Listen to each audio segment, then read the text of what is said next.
Patancheru division పరిధిలోని Gandhi park సమీపంలో GHMC ఆధ్వర్యంలో ఏర్పాటు చేసిన మట్టి వినాయక ప్రతిమల పంపిణీ కార్యక్రమాన్ని ప్రారంభించిన పటాన్చెరు శాసనసభ్యులు గూడెం మహిపాల్ రెడ్డి అనంతరం మాట్లాడుతూ ప్రతి ఒక్కరూ మట్టి వినాయక ప్రతిమలను పూజించి ప్రకృతి పరిరక్షణలో భాగస్వాములు కావాలని విజ్ఞప్తి చేశారు.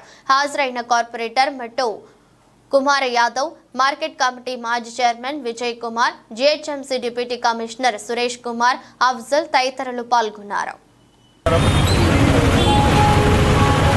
ఈరోజు జీహెచ్ఎంసీ పరిధిలో పటాన్చెరు డివిజన్, రామచంద్రాపూర్, భారతీనగర్ డివిజన్లలో రేపు గణేష్ పండుగను పురస్కరించుకొని జీహెచ్ఎంసీ ఆధ్వర్యంలో అందరికీ భగవంతుని పూజించే ప్రతి ఒక్కరూ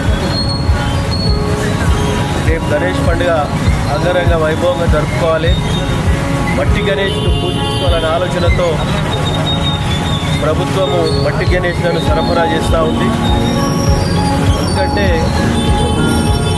మాయిశ్చరైజర్ పాలిష్ తోటి పొల్యూషన్, చెర్లు, కుంటలన్నీ పొల్యూషన్ అవుతున్నాయి కాబట్టి ప్రతి ఒక్కరూ మట్టి గణేష్ను పూజించుకోవాలని చెప్పి కోరుతూ ఈ కార్యక్రమంలో స్థానిక కార్పొరేటర్ గారు కుమార్ యాదవ్ గారు, విజయ్ గారు, స్థానిక పెద్దలు, డీసీ డిప్యూటీ కమిషనర్ గారు, జీహెచ్ఎంసీ సిబ్బంది, మిగతా సోదరులు అందరికీ పేరు పేరున ధన్యవాదాలు తెలియజేస్తూ ప్రతి ఒక్కరూ మట్టి గణేష్ను పూజించాలని చెప్పి కోరుతూ అందరికీ ధన్యవాదాలు.